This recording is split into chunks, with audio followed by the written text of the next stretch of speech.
Aujourd'hui, nous allons rencontrer le 4. Alors, le 4 arrive dans l'appartement que le 3 a laissé complètement en désordre. Alors, ça ne peut pas lui convenir.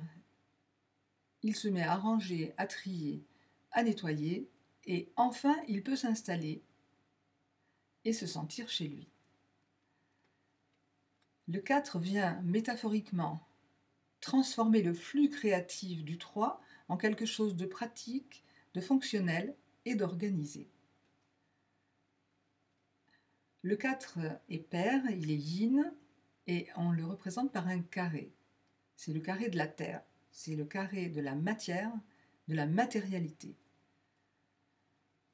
Si on regarde son graphisme, il représente quelqu'un d'assis, et d'ailleurs, il aime bien la sécurité et la stabilité, il apporte la sécurité et la stabilité. C'est surtout quelqu'un de bien ancré, puisqu'il prend bien l'énergie tellurique. Les qualités qu'on apprécie chez lui sont le fait qu'il est honnête, jusqu'au bout des ongles. Il ne peut même pas mentir parce que ça se voit tout de suite. Donc il est fiable. Et aussi il est fidèle. Il est fidèle en amour, en amitié et professionnellement. Et puis il aime bien la matière, il représente la matière, donc il aime manger, il aime le confort. Tout ce qu'il fait, c'est du solide. Lui, il fait des fondations dans tout ce qu'il entreprend. Le 4, c'est le constructeur et l'architecte. Et puis, il est très consciencieux dans son travail. Il est tellement consciencieux qu'il ne regarde pas ses horaires. Et il est bien souvent fâché avec les organisations syndicales. Dans ses côtés moins agréables, on pourra citer le fait qu'il n'aime pas le changement. Il a horreur de déménager. Il a presque du mal à partir en vacances. Bon, se distraire pour lui, c'est très compliqué, parce qu'il est tellement passionné par son travail que c'est obsessionnel. Pour lui, c'est un plaisir de travailler. Alors, il a une grande patience, c'est vrai, mais attention, il a un fonctionnement de cocotte-minute, et parfois il explose. On se moque parfois aussi de sa lenteur, que l'on qualifie de pachydermique. Mais en fait, le 4, il est comme une goutte d'eau qui tombe régulièrement, méthodiquement et sans faire de bruit sur un rocher, et qui, en quelques décennies, ou voire quelques siècles, va fendre en deux le rocher.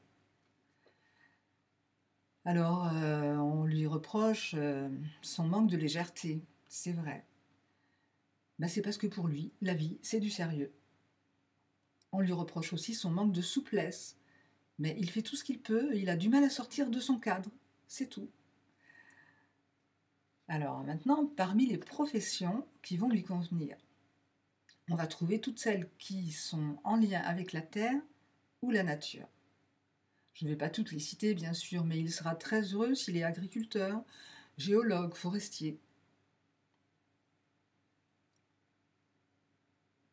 Tous les métiers liés à la construction aussi lui conviennent. Donc, architecte, on l'a dit, mais tous les corps de métier et l'ingénierie du bâtiment. Et puis, tout ce qui nécessite de l'organisation.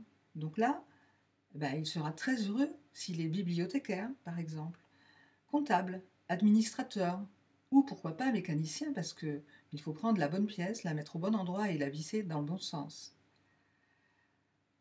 Et puis, il a de bonnes mains, le 4. S'il est assez sensible, très jeune, il s'apercevra qu'il a du magnétisme, comme nous tous, vous allez me dire. C'est vrai, mais lui, particulièrement, il pourra en faire son métier.